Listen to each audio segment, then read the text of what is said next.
we'll have women that will buy something while they're pregnant or they're intending to get pregnant. And I'm like, you know what, when you're done your pregnancy, send it back to me and I will alter it to fit your new body, your post-pregnancy body, not your skinny body or your pre-pregnancy body, The but body whatever now. your body looks like now. And in an embracive sort of like, you made life, like, and we'll make it fit you again. This episode of Grounded in Maine is sponsored by ESG Review. ESG Review magazine is published quarterly in February, May, August, and November, and is available for free in print and digital formats. ESG Review is devoted to environmental, social, and governance strategies, technologies, and investments. ESGreview.net is updated every Wednesday with 8 new stories and is home to feature articles, news items, and more. Visit esgreview.net to stay informed and help us spark the collaboration and awareness needed to develop sustainable economies and communities around the world.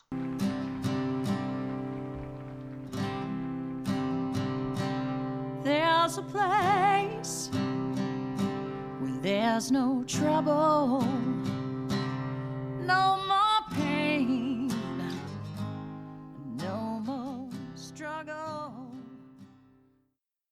Grounded in Maine podcast is an open conversation about how we show up for the world. I started this podcast out of a desire to learn new ways to be sustainable because the word sustainability is big. It can be overwhelming, and I just wanted to learn, different ways to try to be part of the solution and not feel like it's too late. So I'm talking to people who are doing different things and learning so much. I hope you are too.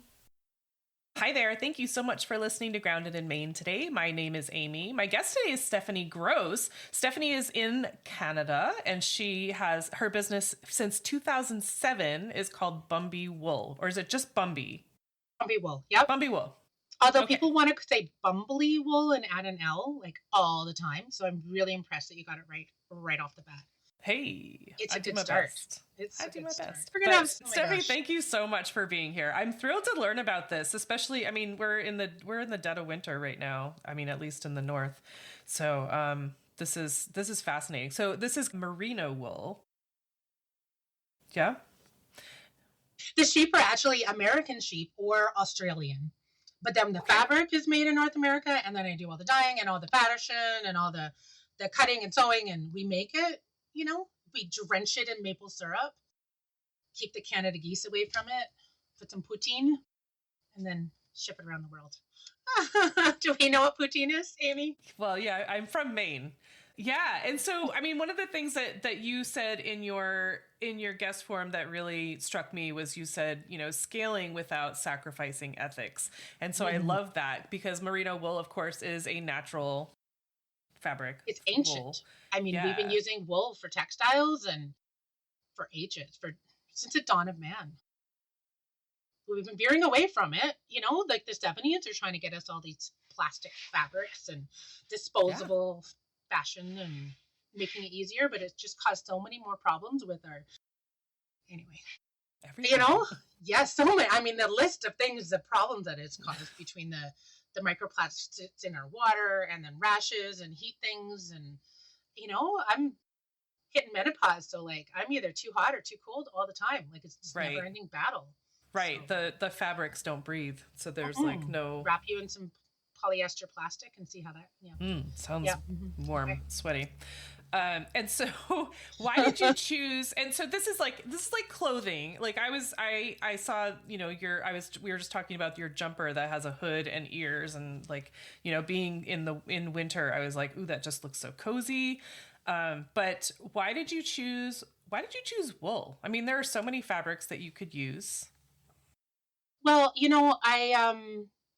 that's a really, really big question, Amy. And let's see if I can not talk for half an hour, ramble on about myself. But no, so I grew up on Vancouver Island, which we kind of talked about originally. And that's like Seattle, the upper Northwest, Pacific Northwest. That's what you Americans call it, right? But we're, anyway, so that's, it's very focused on the planet. It's very eco-friendly, just holistically as a location, like the tree huggers, we stand up for what we believe in. And And that's just the way that I grew up. And so I'm a 70s baby. I'm hitting 50, getting old. I'm sitting in my queen seat. I'm sitting in my queen seat. Anyway, so I grew up just really wanting, like, caring about our environment. You know, it was just always the whole not touching on animals thing, the body shop, you know, and doing the hard thing because it's the right thing. Like, that was ingrained in me from day one. And I was actually born in New Zealand. Oh, so I know. That's that was fun. a surprising thing, hey? And my grandmother's a Kiwi and my mom's from Canada. My dad's British. And when they were like in the early 20s, they both went to New Zealand to go backpacking and hitchhiking across the country. Well, my dad had a car. My mom was a hitchhiker. So he picked her up hitchhiking and they crashed a wedding or something. They got married and had a couple kids and then moved to Canada, which is where I was raised on Vancouver Island, where she grew up. So yeah, we moved to Canada in, I think it was 79. So, you know, and I was like the 1980s, 1990s latchkey kid and raised myself kind of a thing with like everybody's working and so I was just really like I started working when I was 11. You know, I had babysitting and then paper routes and then I had 3 jobs in high school. And so I'm always hustling because I don't know, I get bored really easily. And then I moved to Edmonton in 97. I met my husband there, who is, okay, guess this. This is another exciting story about me because, you know, I told you I'm going to ramble. My husband's from Costa Rica. Fun. No, in really Canada. Fun. Oh, so he was on a temporary job sort of thing, and they brought him up. He's super smart. He's really cute too, and he's an engineer. So I always say like I dance on the box that he's in. Right? He's so square, and I'm so like round, and we get along really well, which is good. I think I drive him nuts, but he loves it anyway. But he likes, he likes it. He's okay with it, for the most part. He's like, yeah, I still love you, but you drive me nuts. Anyway, so we met and fell in love so fast, and we moved in together within a couple months. And then his work permit was done, like his temporary job thing was done. So it was like break up or move down to Costa Rica with him. So I'm like, all right, let's go. So I moved down to Costa Rica. I was down there for a few years, and we got married down there less than a year after we met. And it's our 24-year anniversary in like a few weeks here. I know. And then we moved to Canada, had our babies. So I worked in a call center doing bunch of things. Yeah, call center things like answering calls for General Electric. And I worked in human resources and recruiting. I learned how to speak Spanish. You know, and I'm just like I like to learn things and know things. I was in science, like science and math were my background in high school and university, which I didn't finish, but that's a whole other story.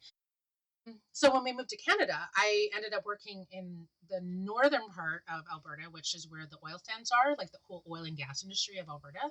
And I worked in safety training, document control. I was like on the ground with people that were, you know, taking oil out of the ground, which a lot of people are like, oil is evil.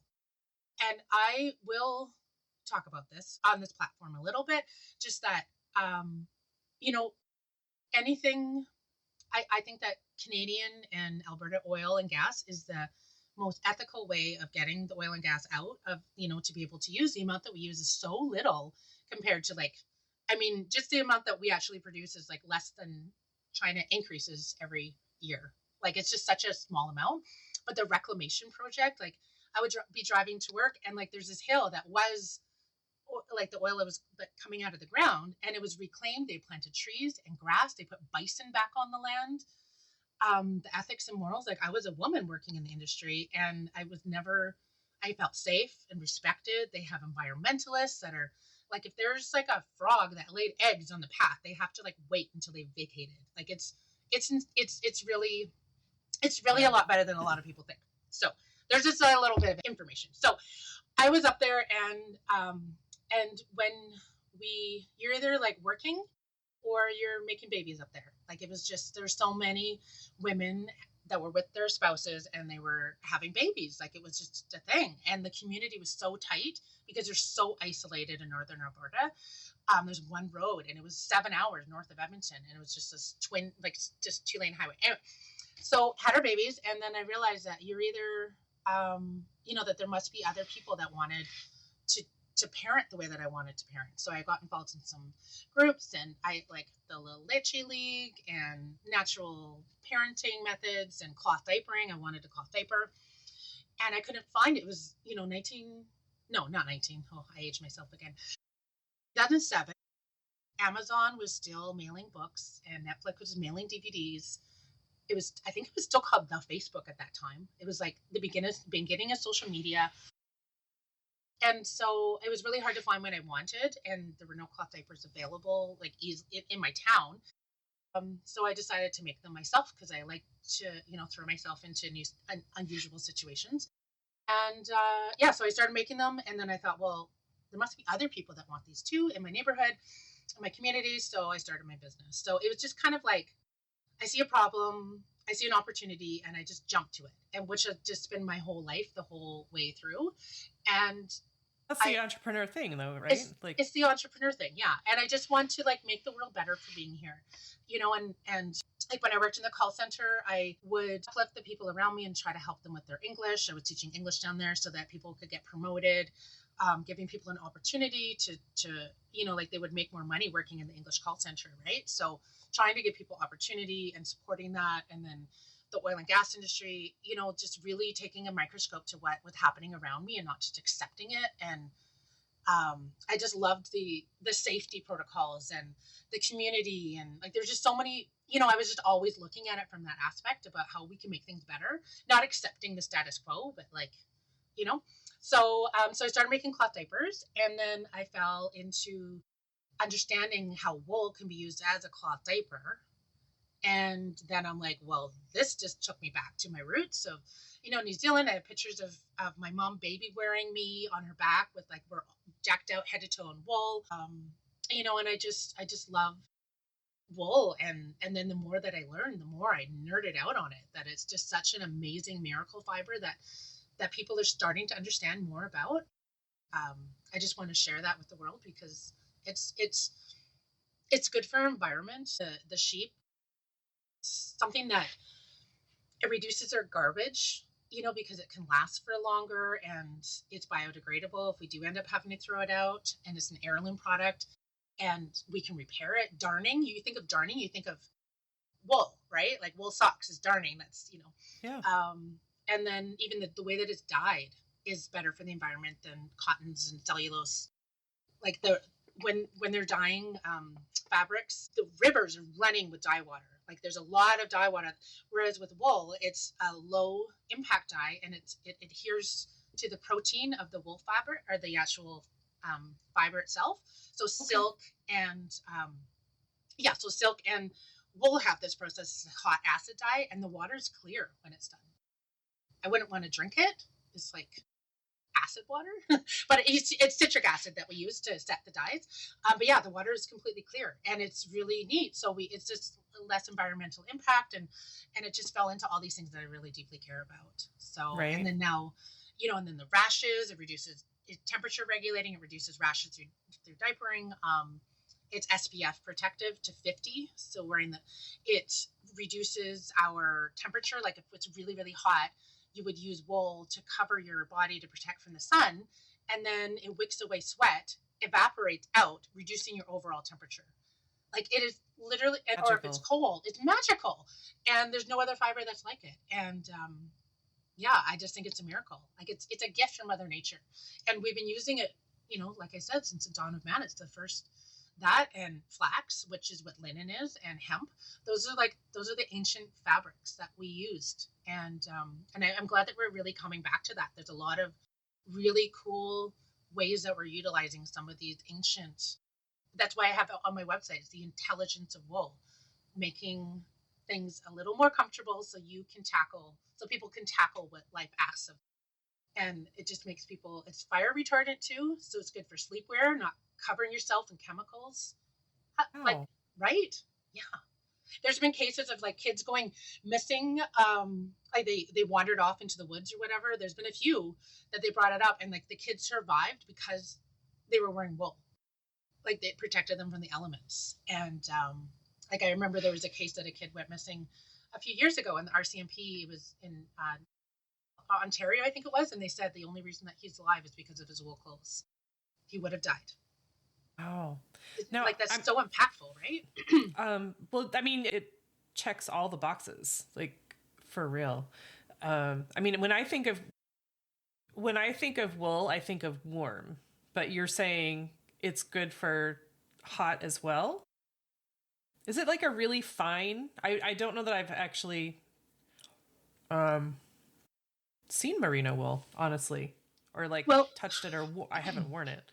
So merino is a breed of sheep, and there are lots of different breeds of sheep. And merino is known to be one of the softest. And part of the reason is that merino come from the main industry in Australia. And so the temperature in Australia is hot and dry. So the fiber is really fine and soft. So the finer the fiber is, the softer it is. And then there's still that core, like when you're brushing a dog, there's the undercoat and then the top coat. And there's the coarse core fibers that are thicker. And those are the ones that like needle through the fabric and like poke you until you want to go crazy. Right. So there's different coarsenesses of wool, and the heavier or more coarse it is, the more durable it is. And that's when you're going to get some of those, like the Peruvian wool, for instance. Have you felt that? Like, well, I'm thinking of like alpaca. Alpaca is similar in a lot of ways. It's like a whole lot of, right? They're Peruvian.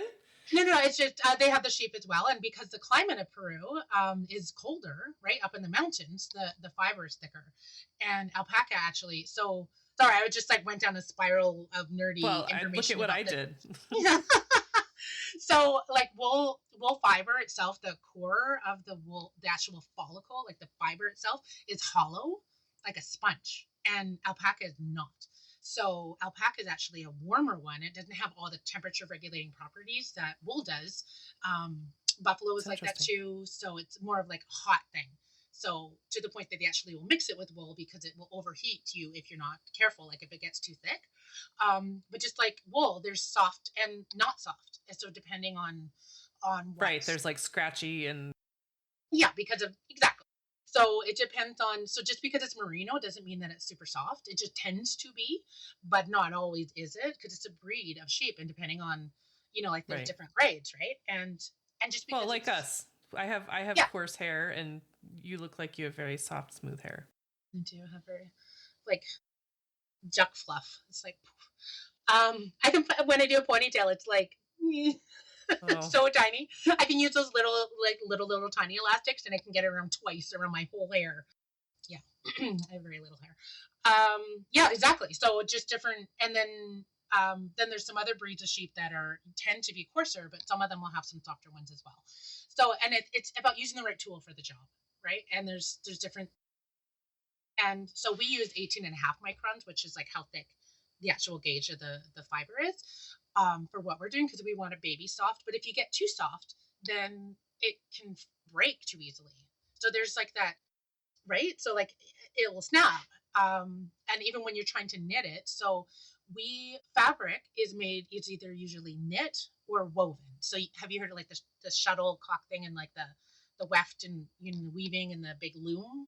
Well, I don't know all that. I know, I used to knit, and I know that there's like a loom.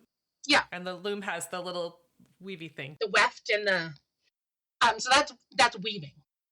Like basket weaving.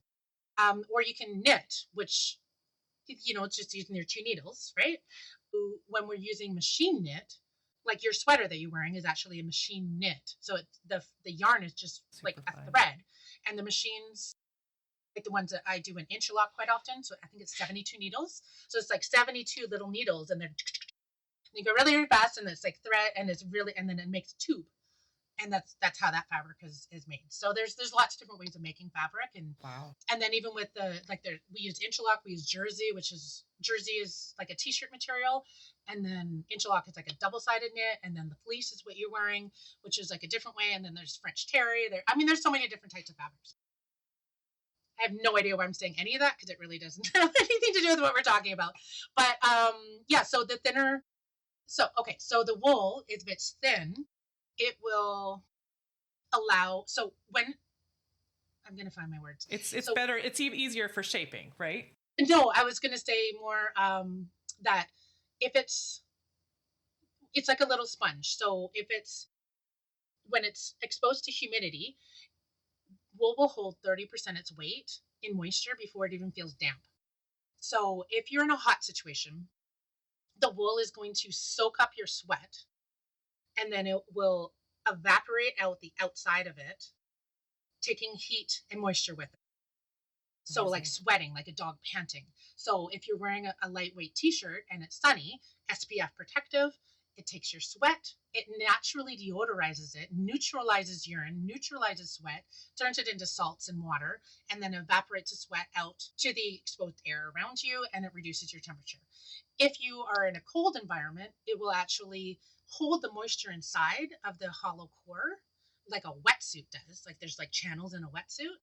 And then it will hold that moisture in there, and then it actually makes it like an insulated barrier, keeping your internal temperature inside of the little wool sandwich that you have going on. And then it keeps like if it's raining, it will keep the moisture on the outside, and then it will hold, and then it like a barrier, and then it keeps you nice and warm on the inside. So like if you look at it's almost like a smart technology. Like it is from Mother Nature. It's freaking miracle. Like it is the coolest. Like it is so cool.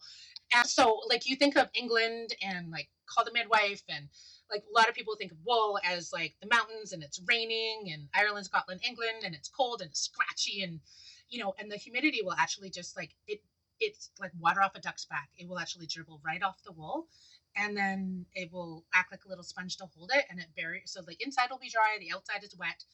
And then you will see, like if you brought it inside like the tavern and you hang it up, it will steam off and it'll dry so much faster than like a cottonwood. Wild. It's so neat. And then it also reduces odor. So like the campfire smell that you can't get out of your shirt, your poly shirt, it doesn't stick to the wool. It's flame retardant, great for camping, right? Like your kid, actually had somebody say that their kid tripped and fell into the fire wearing my wool. And they would have, the only reason they didn't have like major burns all over their body was because of the wool. The doctor said. Yeah, like their feet and hands and face were not okay. Their body was fine because they fell into the fire wearing my wool pants and shirt. Well, that is very lucky. Yeah. So, I mean, not lucky to land in the fireplace, but. Well, of course, yeah. But like not like full body burns. Goodness gracious.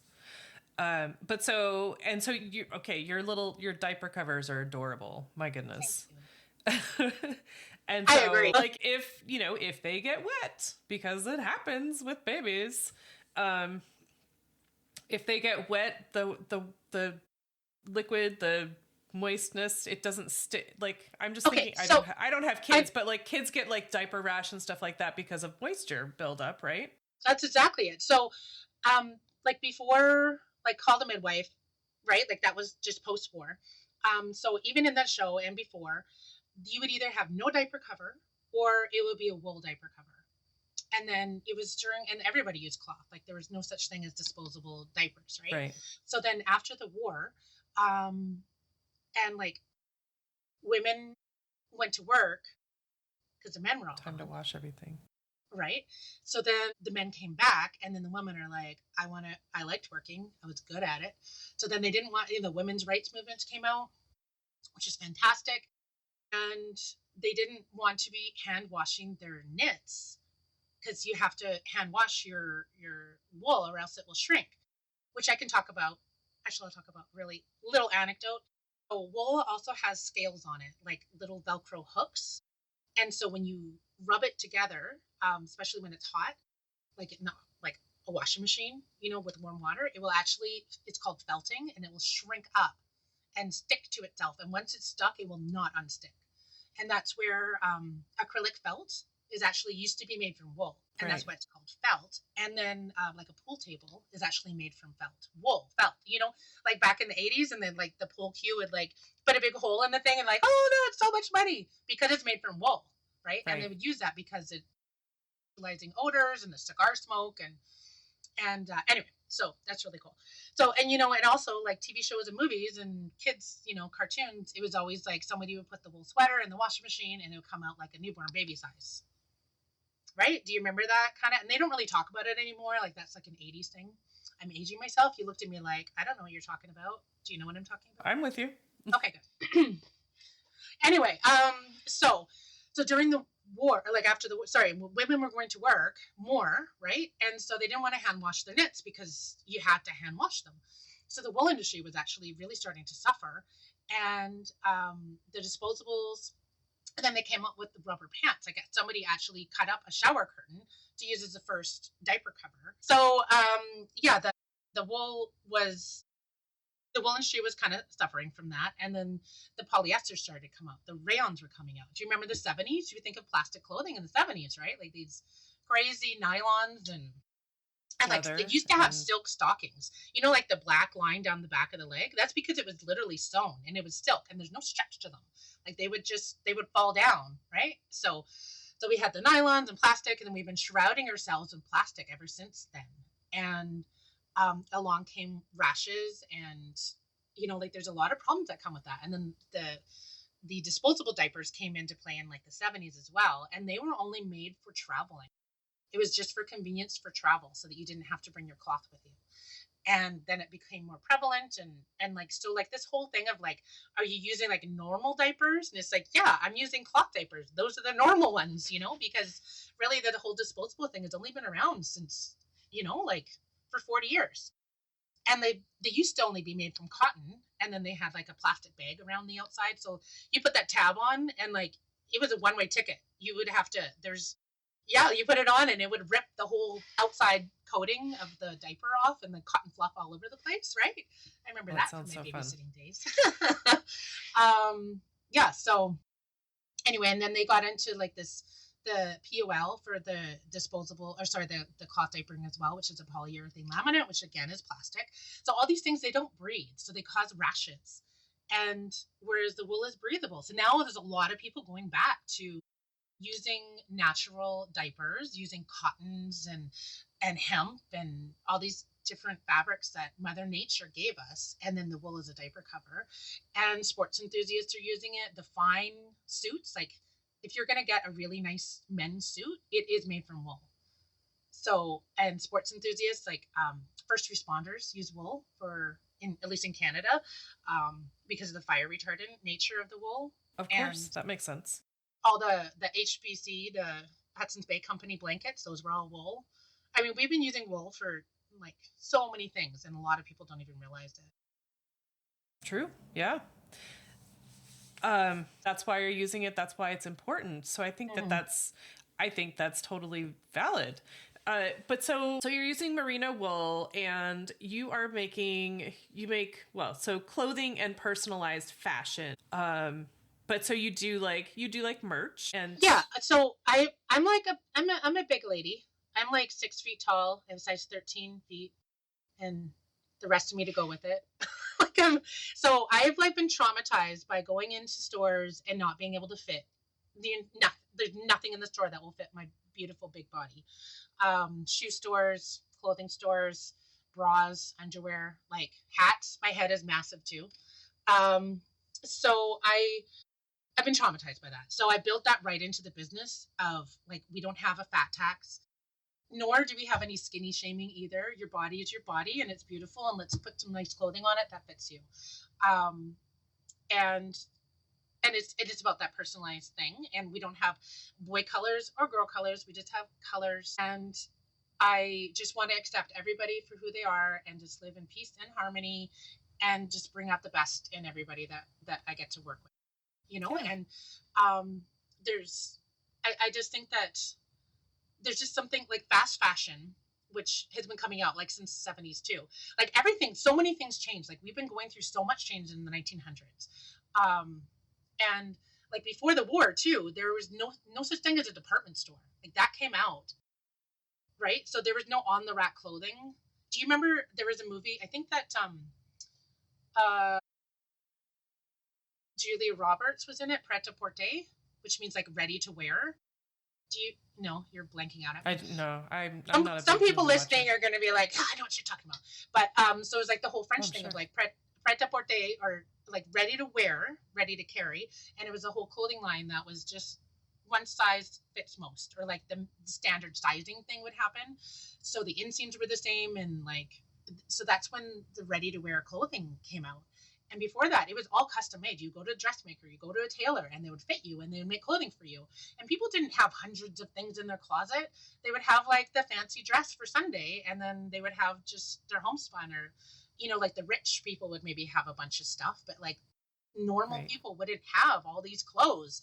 And this is about consumerism and trying to sell as much as we can. The amount of textile waste, even like the fabrics are so cheap, the labor, they're not paying people well. And it is cheaper to just make as much as they can. And they would rather throw out the excess than make what is needed. So they will, and so they're throwing out clothes that haven't even been worn yet because, you know, and the margins on it, like maybe their margin is like 90%. So if they're throwing out some of it, they take that into account, and then they're charging all this money for it, going into the landfills. And then they're pitching to us as a consumer, like, you're worth it. Go treat yourself, right? And go buy more clothing. And then it's like your value and your self-worth comes from how much crap is in your closet with stickers on it that you haven't even worn yet. And it's just, we're bombarded by consumerism every day, all the time. And I was reading this thing about, so you asked me earlier, I don't know if it was before we started recording, like, what does sustainability mean to me? And so there's my French coming out again, is in French, sustainable is the same word for durable, durable. And sustainability is about having, it's not just some greenwash catchphrase. It is about having something that is lasting, that works. So having a sustainable business is something that has good practices that the business can endure and can last, that's not going to break. And so we've kind of transcended into sustainability, meaning like good for the environment, but really it just means that it's lasting. So like really there's sustainability in plastic garbage too, right? Because it's going to last. Yep. And so like I'm growing a sustainable business that like I'm not going to burn out. I treat my staff well. Like my first 2 hires are still with me. They've been with me for 16 years. I love them to bits. Like they were here today. I saw them today. But like, you know, it's about having that durable business and sustainability. And I see so many people trying to start a business and then they undervalue themselves. They undercut the market. They end up paying themselves less than minimum wage and they're never going to make it. Sometimes it costs them to even be running their business because, you know, so that's not sustainability. So, and then the clothing and where I was going before was that they're making clothes that actually are more durable, that will last longer than what people are using them for. Like there's some cheap clothing, you wash them once, they fall apart at the seams. But then there's also clothing that it's outdated. Like the Victorian era, Victoria was a person. She was the queen. It was an era. The fashion didn't change for the life of a person. Now, fashion trends are changing 4 times a year. Why? Somebody is wearing the same piece of clothing that I did. It's like... It's wild, yeah. It's teaching us to buy, right? And not to fix. It's cheaper to buy and replace and like having new trends in the fashion and everything because people are making money off of us. Yeah. Yeah, I did an episode with another Canadian lady. We were talking about, the title of the episode was Celebrating the Extended Life of Things. Yes. So like, I'm not saying like, oh, look at this new thing I just got. It's so shiny and blah, blah, blah. It's like, I've had this sweater for 20 years. I've kept it hanging on and, I'm patching it. Like, how about me? Like, that's something to celebrate. So that was just absolutely really fun. And I think that people are really coming back to that. And I mean, I was joking. This shirt is, I think, 20 years old. I have my wool sweater. It's got a bleach stain on it. I don't care. I'm wearing it. I'm at work. I'm good. Right? Yeah, same. Yeah. I can't remember the last time I bought new underwear, but that's about it. That's everything else is used or I've just had it forever. But yeah, I know bodies change shape and everything too. And that's what like we do next to, like we'll have women that will buy something while they're pregnant or they're intending to get pregnant. And I'm like, you know what, when you're done your pregnancy, send it back to me and I will alter it to fit your new body, your post-pregnancy body, not your skinny body or your pre-pregnancy body, but whatever your body looks like now. And in an embracive sort of like, you made life, like good for you. And we'll make it fit you again. to fit you. Okay. And I think that these things are important, you know, to support one another and you know, Right. or people are on a weight loss journey, or they're in menopause and they're in a weight gain journey, because that stuff happens too. You know, I'm here for it. I'll add wedges. I'll do anything I can to keep stuff out of the landfill. Like, Yeah. yeah. I think that was the message that really got my attention when you reached out to me. Like, I love to repair things and, you know, make things last longer and stuff like that. I was like, I'm here for all that. And, you know, I mean it. Like, some people are like, oh, I wish I could, or I want to do this. And I'm like, no, I will send you a shipping label to get the stuff in, and then I will fix it for you because I care, you know? Right. Well, and if you find something that's the problem that so many of us have, you know, our body changes shape or whatever, and we're like, I have to let go. I have to let go of these pants that I love, you know, because they just don't fit anymore. But the fact that you can, you know, you have clothes that you love that you've been wearing for a long time, your body changes, you don't want to let them go just because of that. The fact that you're offering to fix that, to hold on to those clothes, is we're in the middle incredible. of I'm using technology to help the sustainability of my business, to keep it going. So the next thing, so I'm just in the middle of switching over to Shopify. I've been trying to use this WordPress site for way too long. There's another one of my traumas that I won't get into. But once we get the site all migrated over and sorted out, I will be launching. I'm saying this, it's February, so we'll see. I am saying this February 23rd of 2026. We'll see how long it takes me to get it done. A consignment store of my products. So you can send, like we sell children's clothing as well, right? So kids grow. This definitely happens. Kids And definitely. we already have a really good buy, sell, and trade built into the business through, like, we have a Facebook group, and people will buy and they'll churn things and keep, like, the clothing items going. But there's a lot of them that are like, who's got the spoons for this sometimes, right? So they have like a laundry basket of shame in their closet of like some wool clothing that they would love to sell, but like taking pictures of it and like trying to get it, they can't just like give it away or donate it. Like, this stuff is worth more than that, right? It's got some value to it. And they're not going to throw it out, but it just sits there waiting. So I recognize that this is another problem. So I'm going to open up. So I'll send a prepaid shipping label. You don't have to worry about customs or duties or any of that nonsense, because we're CUSMA certified. Since the Canadian-US Mexico agreement, there's no duties or taxes. We made it through that whole thing unscathed for the most part. So I get you ship me your stuff. We'll go through it. We'll repair anything that we can repair. If there's any wear on the seams, we'll get it all cleaned up. We'll take nice professional photos, put it on the consignment website, and then you either get cash back or credit to buy something new or to use in the consignment store. And then other people, rather than like trying to buy from some stranger that they don't know, or, you know, like there's that fear of buying used online from somebody and having it shipped. It reduces all of that, so we can get like a whole basket into one, and we could sell it to like 20 different people.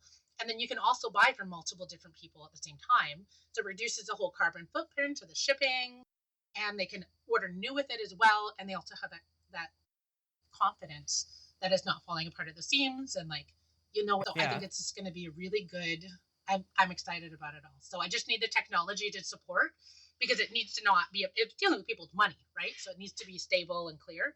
So I'm very excited to get this launched, and to do that for women's clothing too. So you can do the same thing. It's like, I got these pants, I love them, my maternity pants, and now I want to trade them in for not maternity pants. And then you can trade them with another mama that's like having a baby, right? And so it creates that community and of like-minded people that It's like trade. That's really cool. It's really neat, right? I'm jacked. I'm doing it. I'm committed now. I said it out loud on the internet. Said it. I said it. It's happening. That's accountability. Yeah. And so you said, build boldly and stay ethical. Like, that's a really powerful statement. And I'm curious what boldly means to you exactly. Well, I had it right down. I mean, like I said in the beginning, I didn't have a lot growing up, and I hate waste. Like, you know, I'm like cut the mold off the cheese kind of gal, right? and reused a plastic Ziploc bag. Well, we don't even have Ziploc bags. It was Right. Anyway, now it's the silicone bags. right? So so it's just very, very, like, that was just built into me. And if just because it's hard doesn't mean that it's not worth doing, and being a challenge has never been an obstacle for me. And I just, like, I need to be able to sleep at night. And I tend to be, people have told me before that I'm very empathetic. Like, I read the room really quickly, and I genuinely care about people's feelings around me. So that can lead me into trouble sometimes. But I really genuinely, authentically care. I care about our planet. I care about my staff. I care about our customers. I care about our garbage island. Like, I just care so deeply about everything. So it was just not negotiable for me to make sure that all of those things are built into this business. And if I can't do it the way that it needs to be done, then I won't do it. I either will figure it out, or we won't be able to do that thing. So, and I think that just going against the grain and being, like, people have asked me, well, why don't you just grow the business and outsource? It's like, that's not what we're doing. It's not about selling as much as I can. It's about providing a service of what I think is important. Like, there's magic in this fabric. And, like, I have built my whole business about expanding the knowledge of wool and how amazing it is. And, like, when people are telling me that their kid went into surgery, and she asked him, what do you want to bring to make you more comfortable at the hospital? Only thing he could think of was the pants that I made for him. I mean, that touches my soul. Like, right. Or moms that they want a cloth diaper, like new moms they're trying to breastfeed. They're having issues, and there's just shame around how you're feeding your kid. There's shame around everything. Yeah. Are you co-sleeping? Are you not co-sleeping? Are you, like, around everything. So you want a cloth diaper, and then you're having all these leaks, and your kid is, like, screaming through the night. You're not sleeping. You're waking up co-sleeping, covered in urine every morning. And you're like, I want to do this thing. And other people are doing this thing, and I'm struggling, and something's wrong with me. Like, those, like, just shrouded in shame, so much of us. And then they tried my diaper cover, and it solved all of their problems. Their kid slept through the night, and they had dry sheets, and it's because we're using an ancient way of doing things that actually freaking works, Right. And it saved their sanity. Like, this is like, my business being bigger isn't shameful to, to expand. It's like this beautiful gift that I figured out that I want to share, if that makes sense. Right. Well, it's the education part, I think, that and you back it up. It's not just a sham. It's not just it's not like some greenwashing, like, nasty, Yeah, exactly. And so people find that, and they're like, this really works. Yeah. And it's comfortable, and it looks good, and, like, all it just, like I said earlier, just checks all the boxes. And I'm helping people, like, fit. So I'll do, like, a call, like a video conference with somebody to get a pair of pants. Our bodies are all so different. And then it's like I am a plus size woman. So, like, when somebody is, like, feeling shame about the way that they look, and I'm like, you're a goddess. Let's measure that rise. And I'm like, okay, we're going to get that measuring tape. We're going to thrust to get it in front of you so you can measure your rise, or, just make it fun and joyful and comfortable and owning our awesomeness, and oh man, like, I just feel so blessed to be able to do what I'm doing with so much passion, and like, to go after and do the hard thing, right? So bold, I think it's just, like, not doing it the normal way, like the normal standard way. And it's not even the way that it's been done. Like, the way that we're doing all the things that we're doing now, none of this is, like, normal way. The fact that I'm talking to you hundreds of miles away, this isn't normal. I don't even know how much it is. Lots of miles. Like, it's everything that we're doing now is so different. There's no standard operating procedure for life nowadays. Right. And things used to be the life cycle of things was so much longer, and now it's so temporary. And I feel like we're just all floating around in the cosmoses of our worlds and our ecosystems and feeling lost. Yeah. So, we're doing this new way of doing something, and they're like, this is the original way. Mm-hmm. Like, wool is the original fabric. Exactly. And so it's an interesting time where we're talking about wool as being a new sort of fabric, a new way of working with things. But I think, it's just, we've been away from it for so long. And so thank goodness for people like you who are educating and who are, I mean, you're like screaming it from the rooftops because it needs to be heard, because there's just too much of the synthetic that it's just not doing good things for us. Well, it's not. And I think that, we're all, I mean, you can go into like the hokey pokey woo woo sort of stuff too.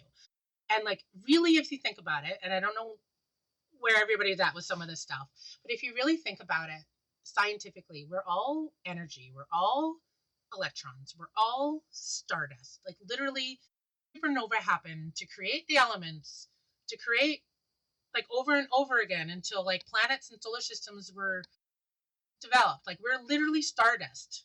We're all magic. And so I remember Contact. Do you remember that Jodie Foster movie, Contact? Never saw that. I'm not a movie person. Okay. But there's like this one part of it that they were, she sees the aliens and nobody believes her and stuff. And she like didn't believe in them and blah, blah, blah. But there's this one point that she was talking and she's like, just how small and tiny and precious we all are. Like, it is a freaking miracle that we're here, and for such a short period of time. And I just think like the whole symbiosis of our planet, and like I was watching this documentary about elephants, and I know you're like, wow, she went on a tangent, but the elephants, they would go through, it was just like this, I think it was in Africa, and they had to walk through this forest to get to this water. And if they didn't get to the water, that only came once a year for a few months because of the rains, right? It was like dry, rain. And then if they didn't get to the water, they would die.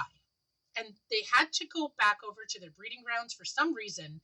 And they walked through this like forest, but the leaves were toxic to them, but not so toxic that they would get like super sick and die, but toxic enough that it just kept on urging them forward. If they stayed and ate the trees, they would die.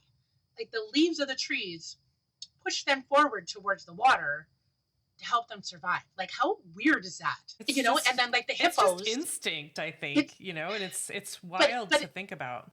But like there's two things, and then they were eating the plants, but if they stayed, they would get sick, right? So then they would keep on moving on, and they're like interspersed, and then they're spreading the seeds from their poop to like proliferate this forest, right? And the leaves that make them sick.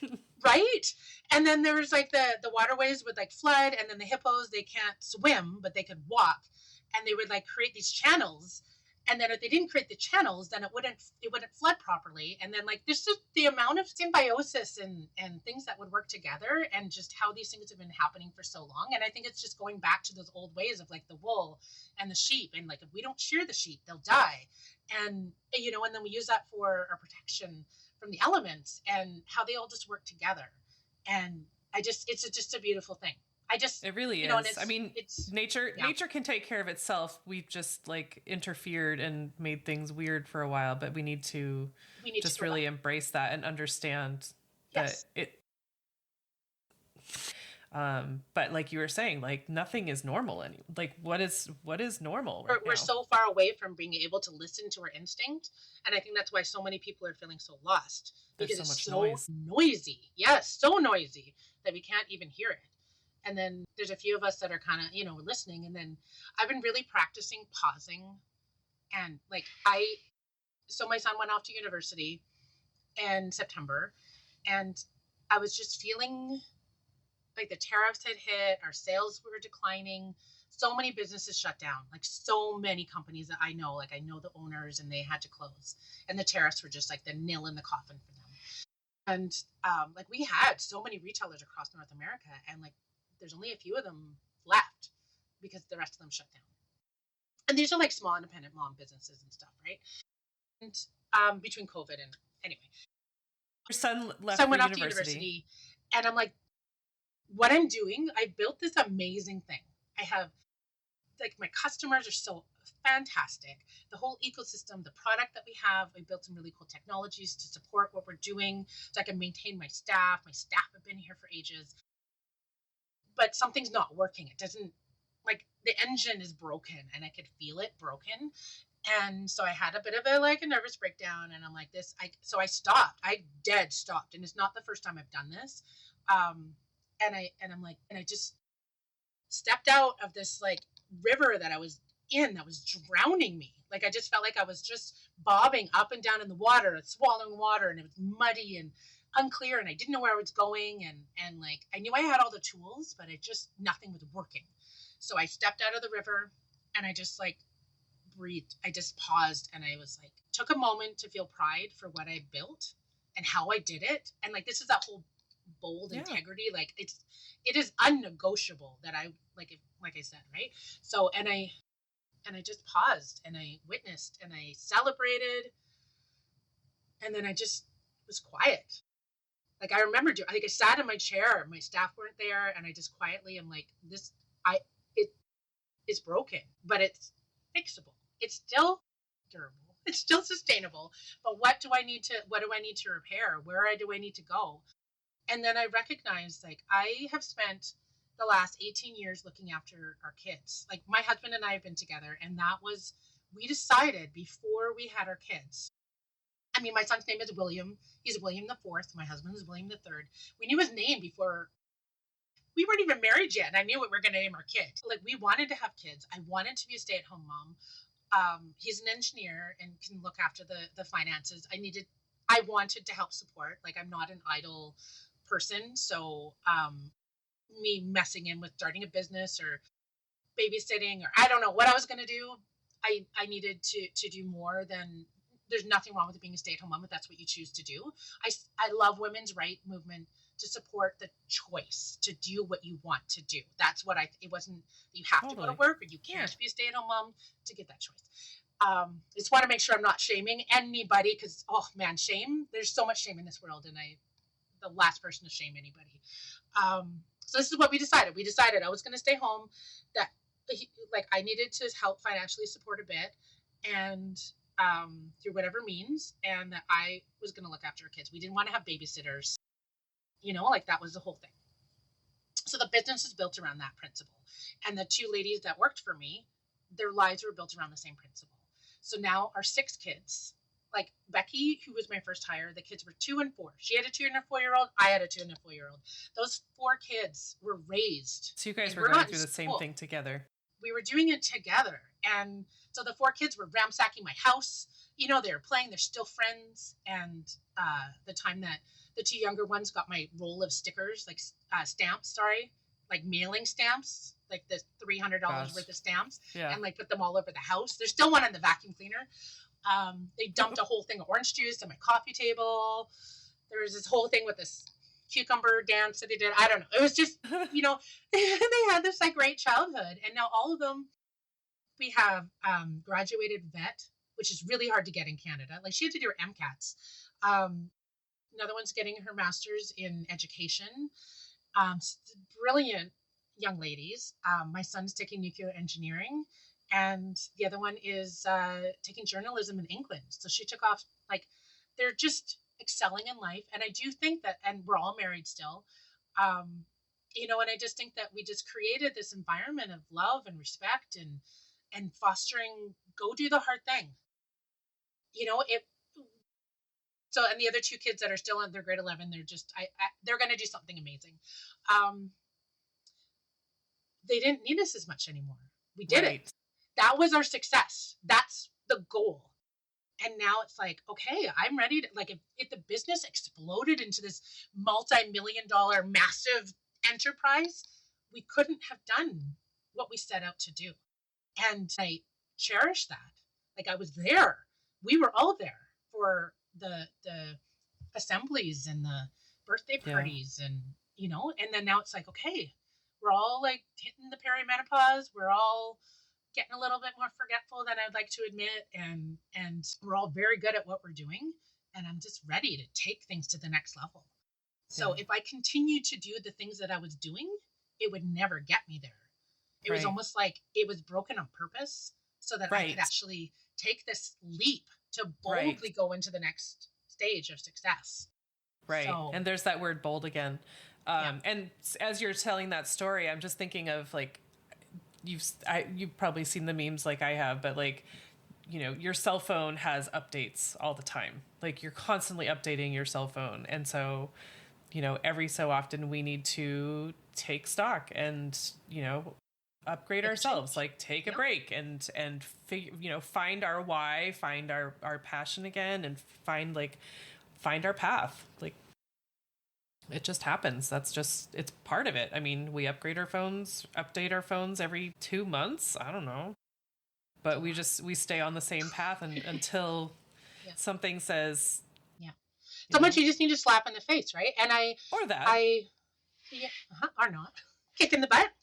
Oh, no, I'm just saying, or that, you know, I was like, update or, you know, kick in the butt. It's fine. And I really recognize, I'm like, you know what? I want to share my story. And so I did a couple of, because we mostly sell to the United States online. Like that's been so I'm like, I'm not talking to my local people.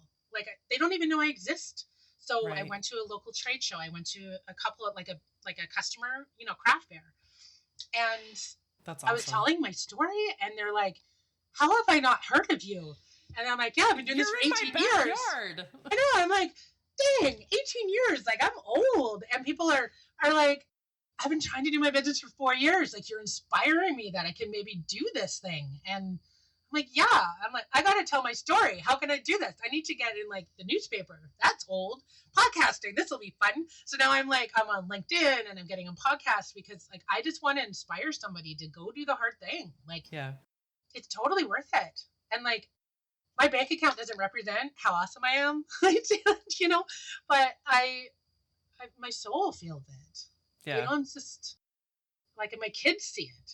My kids see how hard I've worked and that, you know, their dad supported me and showing them that they're going to go off. Yeah, absolutely. Absolutely. I mean, I think that's beautiful. I mean, I love that you're so empathetic, Stephanie, that you are just like, you know, I want everyone to feel good. I want everyone to feel supported. And I think that's awesome. I do have a couple of questions about the product. Okay. Oh my gosh. Why are we here again? Keep me on track. So I'm just curious. I mean, if you're able to, you know, custom make something, I'm just curious what the time frame is. I'm sure it depends on like, are you having a big coat? Or are you having, you know, a pair of socks or a hat? So basically, so we're in the middle of migrating over to Shopify. And I realized, like, I love to do all the things. I also recognize that I don't finish anything. Like, so my website was like a hodgepodge of 80% completed projects. So somebody messaged me like, hey, can you do this? I'll be like, yeah, totally. I can do anything. Let's go play. So now I've really peeled it back and I'm like, okay, we're finishing the diaper cover and like the kid mom kind of thing. So I'm getting that done. And then I'm building out this whole, so we also make the most amazing lanolin tallow soap and cosmetic line as well. I'm using natural ingredients like cocoa and coffee and getting like real fruit and like cucumber from a local farmer and putting it in. And like I'm rendering the tallow. And lanolin is from sheep as well, right? And lanolin is from sheep and it's antibacterial. I didn't even talk about how you can use, okay, so wool as a diaper cover, you put lanolin on it and it makes like a waxy waterproof coating on the inside. You can put it on the outside to keep like the elements off, but you put it on the inside and it will repel the urine back to the diaper. Right? And then when it gets overly saturated, the lanolin will neutralize the urine and turn it into water and salts. Then the water will soak into the essential core of that wool fiber. And then it evaporate out the outside. Look at you already, Amy. You knew it was going to happen. Okay, so reduces the temperature, reduces the humidity, reduces the rashes. Then, this is the best part. You take the diaper cover off, as long as there's no food or poop on it or anything. Air dry it, and you can reuse it for like 2 weeks without frickin' washing it. Yeah. Oh my gosh, so much less laundry. You only need a couple covers. And then you can also use pants too. Like, so our clothing is a diaper cover. So, and you can use it for medical applications. Like, you're an adult in a wheelchair that's incontinent, right? So you can use it for that or just having it as a sheet underneath you, like a blanket. it's a, waterproofing, or your Yeah. spicy time too, if you want to get into that. But so it's there's so many amazing blah blah blah. So I started making and the lanolin is also food grade, right? So it's used as a breast nipple cream because you Okay. can nurse with it, right? You don't have to wash it off because the babies can eat it. It is hydrophobic, so it actually traps and seals in the moisture in your skin. What is that word? Hydro what? Phobic, as in Oh. scared of water. Oh. So it actually will trap the water. It doesn't let it. It makes it impermeable. So it traps the moisture of your skin inside. So you get it moisturized, and then you put the lanolin on. It's used for lubricant as an industrial lubricant, and also food safe. You can use it like industrial machinery to make like cookies and stuff and baking. They'll use lanolin for it because I know it's like all over the place, right? So it's basically what petroleum was before we made it ourselves. Oh, it's like petroleum is the fake lanolin, basically. Oh my gosh, right? Boom! Oh. I know, really cool. So, so we also make that, and then so the custom clothing, to answer your question, which I actually remembered what your question was. So, so we have like these mainstay patterns. I used to have everything on paper, so we would draft. We had a paper pattern, drafted it in house. We would use that to cut our garments out, all one at a time. I want to have your garment out within 2 weeks. That's always the goal. If it's a diaper or winter gears, I assume that everybody's sense of urgency on that is 100%. Right? Your hands are cold. You want that thing right now. You want your diaper, like you heard the miracle. I need it. So we try to get that out within a day or two. And then the rest of the stuff, it's got zippers on it. It takes a little bit longer. If we don't have the pattern and we need to customize it, it takes a little bit longer. If we don't have the color, I do all the dyeing as well. I love playing with color. That's so cool. So I get like big pallets of the fabric in, and then I do all the dyeing. So we'll do like a scrunch tie dye, but like I don't like the 1970s acid, kind of tie dyes much. I want like a fluid, like artistic, Like block, bohemian, sort of, yeah. Fair sort of a fluid, sexy kind of a dyes. But I'll do some more striking ones as well, and I like to play. I get bored easily. You might have figured that out. And we also do solids. So if I don't have the color that you want, I'll make something. And then we have our patterns. And then I've also learned how to digitally draft the pattern. So I draw everything in Adobe Illustrator. So I'll draft the pattern to fit your size. So we'll have like our main standard. So if you're like, oh, I'm kind of like a small up top and they have like bigger hips, so I need to widen. Easy. Boom, boom, boom, done. Takes me like a minute. So Oh my gosh. and then we have a projector that projects the pattern onto the table for cutting. So there's no paper anymore. We're all digital. Oh my gosh. So because during COVID, I'm like, it was like a university class to figure out which pattern to pull out of like our 16 rolling file folder things, right? So Becky was the one that was in charge of that. We hired somebody to help with the cutting, Krista, who's still here. But so Becky would have to go pull the file folder, and to put it back, and then if we didn't have the pattern, making alterations, like we need to add an inch, it's like measuring and yeah. I was just gonna say, if you have the paper patterns and if there are alterations needed, how do you? I mean, that's probably just math that I don't do, but yeah, it's complicated, right? So now we just do it all digitally, and it's so much easier. So sometimes I'll buy a pattern and I'll make some alterations to it or changes because it needs to work with the fabric that we have. Right. So I know what our fabric can and can't do. Again, that's like people ask me to do stuff. I'm like, we can't do that with the fabric. Like, it's just not going to be the right application. I want everything to work. I don't want it to sit in your closet. So I'll put every ounce of energy into making it fit properly. And then also I'm super impatient. So I don't want you to wait. So the quicker, the better, as long as it's not going to, like I won't jeopardize quality to rush through anything. Yeah. Yeah. Okay. Yeah. So usually 2 weeks. Okay. That's great. And so now I have even more. I have another question. So you had said something about, you had mentioned pallets of fabrics. Where does that get stored? You have a like a storehouse, like a warehouse? So I have a 1,500 square foot commercial space now. So we moved out of the basement into this rental. Like, it's a rental. I don't own it. It's got, the ceiling is plywood. It gets really cold in the back. It's kind of like an office space in the front, and then like a big bay with like the big door, in the back. Yeah. And then I do all the dyeing here, and I have 3 commercial I have washing machines, and then they're like the old school top loads. And then I have a hot water boiler to put boiling water for the dyeing. And then, I have industrial machines and computers, and yeah. People are like, oh, crazy wool lady that she's got this like cute little thing in her basement. I'm like, no, guys, you come and see. Like, it's cool. So we're using I'm not technology. messing around. I'm not messing around. Yeah. Yeah. Okay. And so where are your retailers? Well, we don't really have very many right now because a lot of them closed. So yeah. Even the ones that we do have, they're not doing a lot of purchasing. So like I have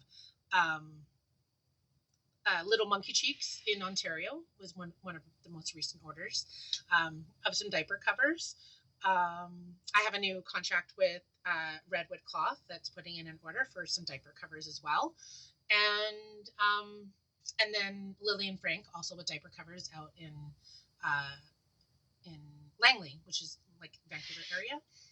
And then Redwood is in the United States, and pretty much everybody else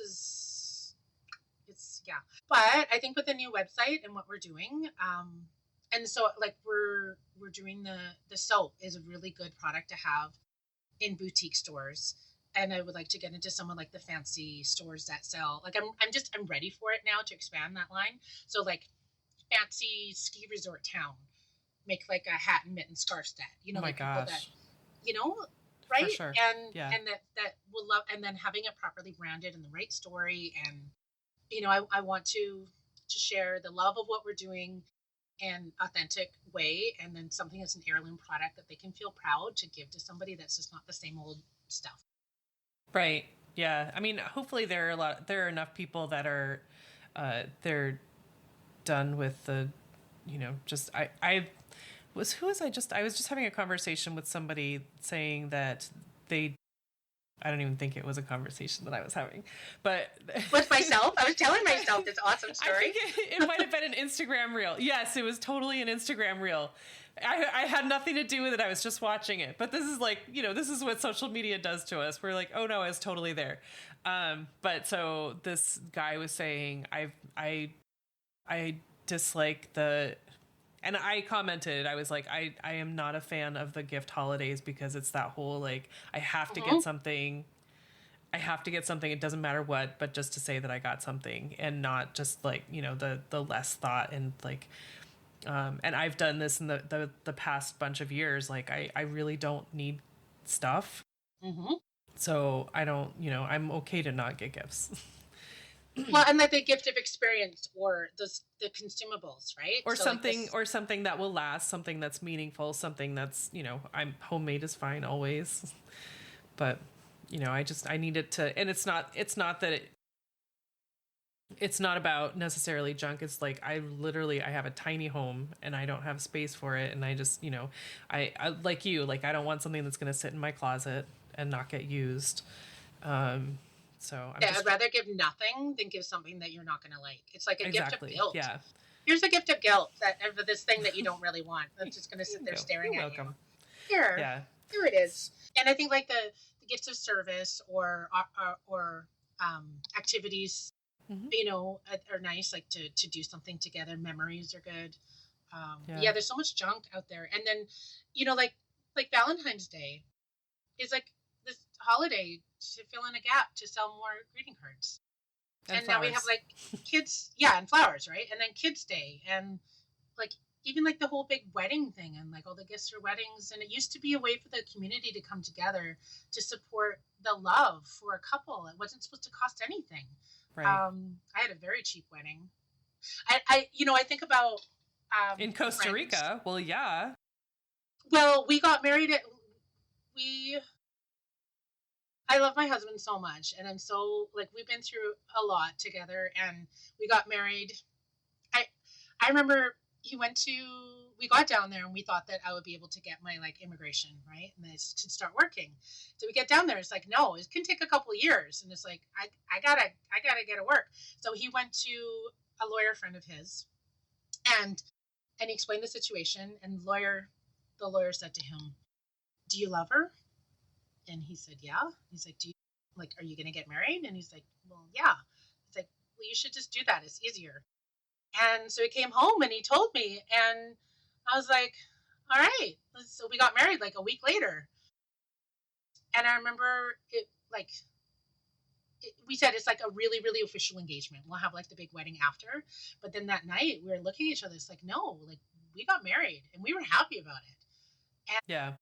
and then like watching Friends, and they said like, Monica, they're talking about the big wedding, and Chandler was like, do you want a marriage? Do you want a wedding or do you want a marriage? And it's like, yeah, like I don't need. I remember he came home from our first, I think it was our first anniversary, and like we were like newlyweds, right? We didn't have like a lot of stuff, and he came home with a microwave, and he walked through the door, and he was so scared to give me this microwave, and because he's like, this is a practical gift, and I was like, he's like, I should have gotten you something like fancier, I'm like, no, like I can make a potato in 5 minutes, like this is a beautiful thing. So yeah, I need that. Yeah. So yeah, and I just think the consumerism of stuff, and there's so much stuff. Yeah. So much stuff. Yeah. I mean, on the topic of weddings, I mean, I've decided if I was ever to get married again, I would totally elope.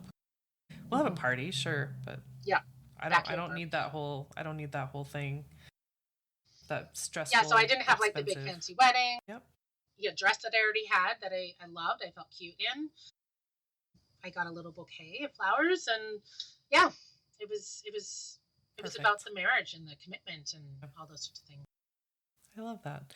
And, I was thinking that, you were saying you had a bit of a nervous breakdown and things felt broken and whatever, but I love that you went to like the craft fair and you went to the local trade show, but that like gave you some juice, right? Like you connected with local people and they were like, what? You're 18 years? But yeah, I was like, damn, I am hot stuff. Like, this is great. And it's really cool what we're doing. And sometimes sharing your story it gave you a big boost. It did. And then I'm like, I got to get into some podcasts. So I've been hitting that really hard. I was so excited to meet you today. Oh my gosh. Well, same. So this is fascinating. And I'm definitely going to try to share I'm going to share your Instagram profile for sure so people can see what you're offering because, oh my gosh, that jumper with the ears and the hood is just so cute. Really and the diaper covers, holy moly. But you do merch as well because you were saying that you were almost contracted to do some hats. Right, yeah, so we do corporate apparel. So we can do corporate apparel. That's Ice Hero, merch, but... yes. So Ice Hero is just another, actually you should talk to her. Monica, she found me on LinkedIn, and they just did a product launch for this. I don't want to say it wrong, but basically it's this pump thing that heats water out in like the farm, so like you're not attached to anything, so it will keep the water not ice to feed animals and whatnot, right? To water the cows. So she got hats from me to give to her first 50 customers. Right, so we got her logo on there. So the wool hats, right? Because they're clients, like it just all really made sense. Yeah, and then we do. There's a big event happening with Alberta at Kananaskis, and what's the name of that TV show? The Last of Us. The Last of Us. Have you seen that? Anyway, that one's filmed in that area. That's like where I am. That's where a lot of TVs and movies and stuff like that are filmed. Anyway, because I'm near Banff. You heard of Banff? That's like a location that Wheel of Fortune will send you to. So I'm like, that's how fancy we are. Anyway, world renowned. Regardless, they're doing like this big event, and I'm like, I pitched my soap to go there because we make some really cool soap, and yeah. So and we can do branding. We print your own stickers and then do embroidery. Figured out how to do custom embroidery, so you can give me I can print my own embroidery files because. That's right. You have like embroidery on the wool, and it's just so cute. It's really cute. Yeah, we do animals, or somebody wanted like a Cars pair of pants, so I took like some of the different things. So it's like I'm not doing like the branding, like I'm not going to do anything that's going to jeopardize, or I don't want to tick off any of the big fish. But it alludes to it, like can't copyright 95. So I did some embroidery, and we're putting those on a pair of pants. So I like playing with stuff. Hummingbirds. That's awesome. So I just think, I think your story is beautiful, Stephanie. I really think, I love that you are so passionate about, you know, a sustainable business and a sustainable product and taking care of people. I think that's like, you know, above and beyond. Like that's the biggest thing, that you just want to take care of people and you want people to feel good and you want people to, you know, look good. It's not just about I want to take care of people. I want to empower people to find their own superpower and go and do the hard thing. Go do it. Like what do you want, Amy? What's your thing? I want a farm. I want to be on a farm. But you have chickens. You just need a little bit more. Yeah. I mean, I hear you. I want to be on a farm. I want this like peaceful, redundant life that just the old way, like being part of the earth, right? And yeah, a lot of people are going back to the home, making sourdough bread, right? Yeah, not it, but yeah, I get it. Raising chickens. How many chickens do you have? 4. I Rhonda lost one mentioned last those week, chickens. but there was 5. But yeah, that's Man, what I'm bringing up some emotions. Oh boy. I'm sorry. But so how can people find you? Where are you active, and where, you know, website is BumbyWool.com. BumbyWool.com. Okay. And so Bumby is a made up word. It was Bumblebee Baby to start, and it's the first few letters and the last few letters jammed up to make a new word. And it's actually a last name as well as the street that Hemingway used to live on. So if you type in Bumby, you'll find some people, and Hemingway will come up, and me, because it's not used very much, which is great. So I'm on Instagram, Bumby Wool, at Bumby Wool. You're going to find me on Instagram. I'm going to try to get onto TikTok, but I just think that I don't want to sell on TikTok. If I do something on TikTok, it'll be me having fun and being stupid. Effervescently myself, antics that are happening in the shop behind the scenes. And I need a little bit of time, and I think I just need somebody to come in and film me because I won't do it myself. And then there's a website, and also on LinkedIn. I'm really active on LinkedIn. More about supporting entrepreneurship, businesses. Like, Amy, I'm going to stalk you and help you and support you in any way that I can to support what you're doing. I really like you, so we're going to be friends. I can tell. Got you. And so Instagram, you're Bumby Wool also, right? Yeah. And you're on Facebook, right? Because you said that you Facebook have a Facebook is a big group. Yeah. And like I have the business page, and then we have the group, which is like an interactive chat.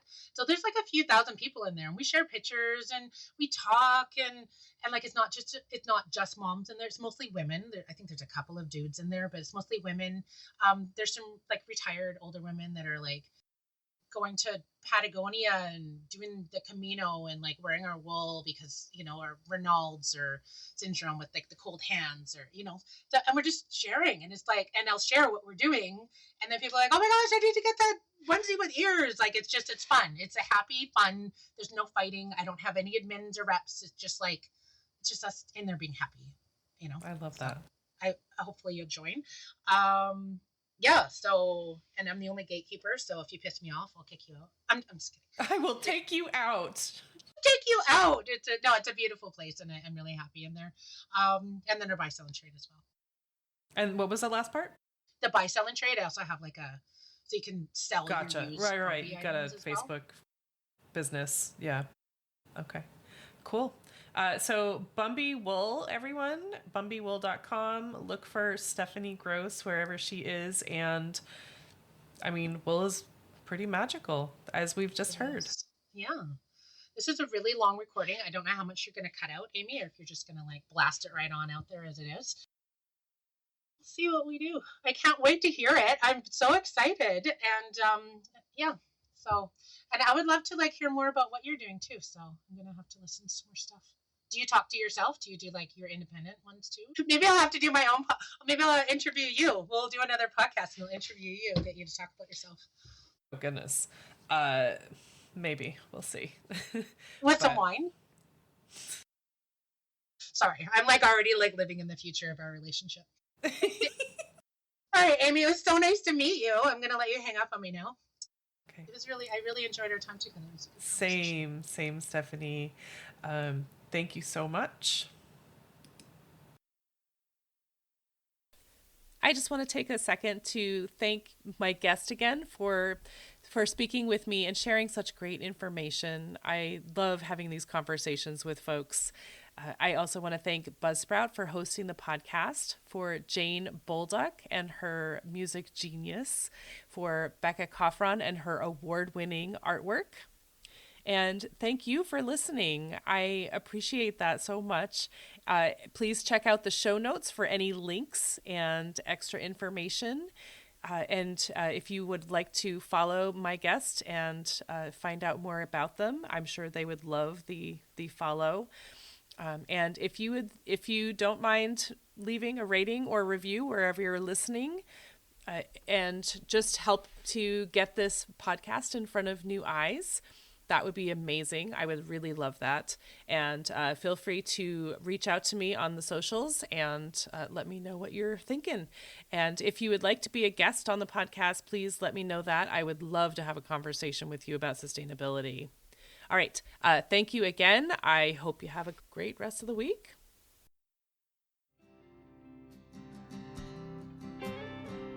There'll come a day, my mama told me, when I find love to have and hold me, a heart that's strong and so sincere.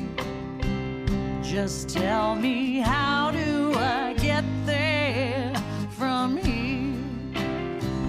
Oh, tell me, how do I get there from here?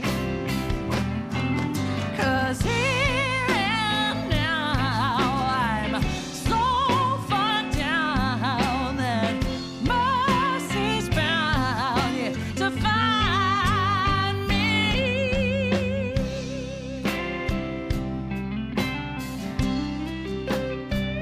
We'll find a way to soothe the sickness.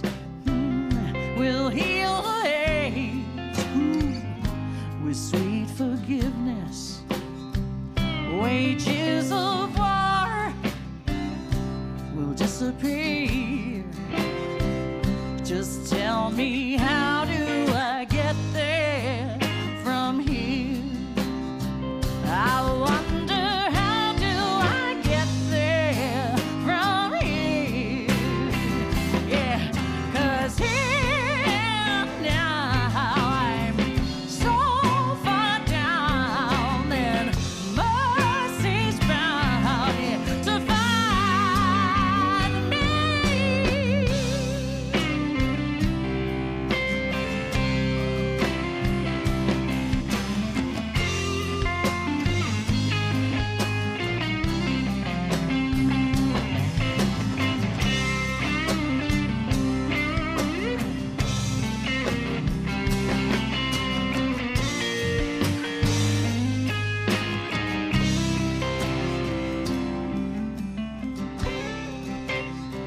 When that state of grace has finally found me, well, there'll be music, ooh, and good friends around me, and I'll just smile through happy tears.